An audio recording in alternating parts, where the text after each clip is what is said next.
All right, so this is how I prepare my quinoa. I get this from Trader Joe's. It is the tricolor one, and I mix it with my rice. Do not be scared of it. It is literally the same preparation, and it tastes amazing. This preparation is gonna be prepared like a Mexican rice, arroz rojo, or Spanish rice, however you wanna call it.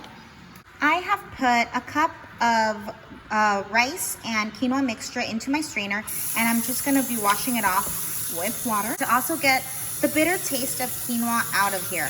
Quinoa, if you do not wash it, it tastes bitter. So in order for us to not have bitter quinoa and rice, we are gonna rinse it off really nicely until the water preferably runs clear when you lift it.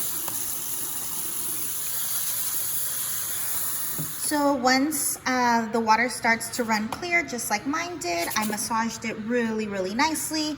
I'm going to strain it and get ready for the cooking process. In a pan over medium-high heat, I have added some avocado oil, and I'm gonna throw in a garlic tooth. I am going to let the garlic get nice and warm with the oil so that once it gets a little bit of a sear going, I will add the quinoa rice mixture. So I'm just gonna mix it carefully so that it does not burn. Once you can smell the garlic and it starts to get a little bit of color, then that is when you add your washed and almost dry quinoa and rice mixture into the pan. And the same process is gonna happen just like as if we were making Mexican rice. We're gonna mix it until the white rice gets a nice tan color.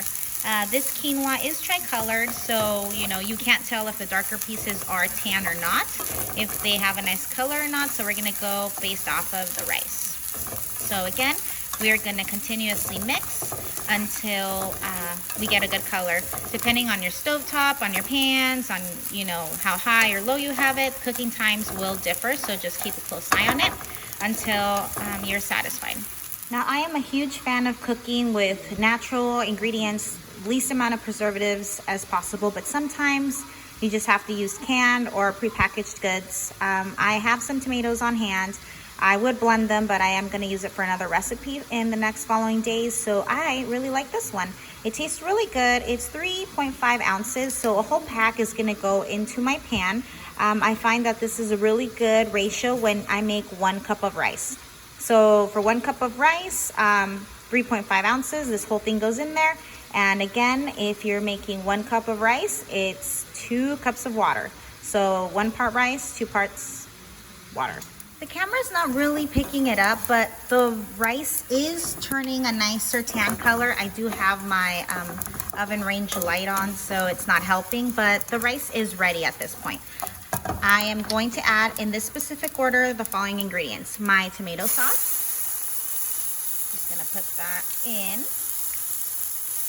And what I'm gonna do is I'm going to mix it and turn the temp just a bit down to like a lower heat.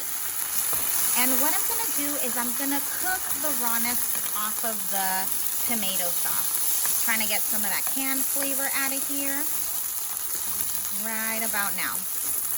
So I mix everything as best as I can to try to incorporate every piece of rice and sauce together. And once the moisture has left and you're left with this sound and kind of like no water on the bottom of the pan from the sauce, I am going to add my 2 cups of water because I put 1 cup of rice in here. So I'm gonna add the water.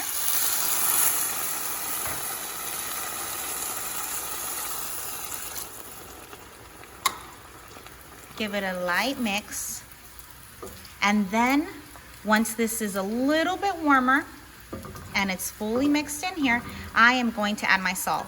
For today's, preparation, I'm gonna be using chicken bouillon, Knorr Suiza. This is a classic Latin American flavor people really like to add to their rice. Turn the heat up just a little bit, and this is all to taste. So you can put as much or as little of this as you want, or just season with regular salt and give it a good mix.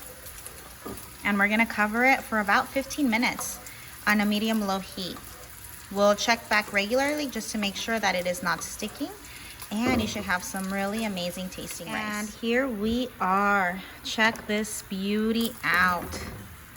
Not burnt yet, just getting a little bit of searing going on there. I'm gonna go ahead and lower, or actually turn off the heat.